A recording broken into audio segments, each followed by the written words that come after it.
সূরা মুমিনুনের প্রথম পৃষ্ঠার প্রথম লাইনের প্রথম বাক্যটা আল্লাহ রাব্বুল আলামিন বলেন, কাদ আফলাহাল মুমিনুন আল্লাযীনা হুম ফি সালাতিহিম খাশিউন।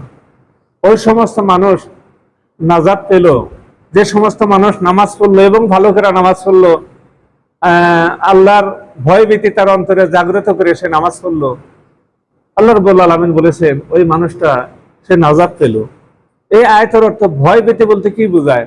ভয় বলতে বোঝায় আপনি যখন নামাজের জন্য যখন প্রস্তুতি নিতেছিলেন তখন আপনাকে অনেক কিছু ভাবতে হবে, আমার শরীরটা পাক কিনা ভয় করতে হবে, আমার রুজুটা হলো না না হলো ভয় করতে হবে।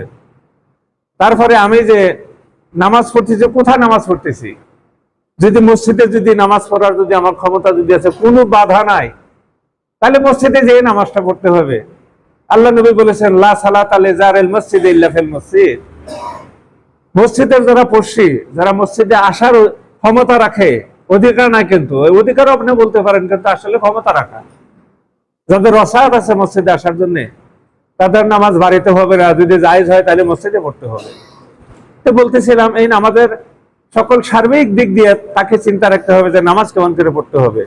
আর এই কথা বলতে দিয়ে একদিন আপনাদের কাছে বলতেছিলাম যে আমরা যখন যে ওয়াক্তে নামাজ পড়ি আমাদেরকে এটা মনে মনে ভাবতে হবে, মনে হয় আমার এই নামাজটাই আমার জীবনের শেষ নামাজ নাকি, এরকম যদি ধারণা এরকম যদি চিন্তা যদি করি তাহলে নামাজে তো ভুল হওয়ার কথা না।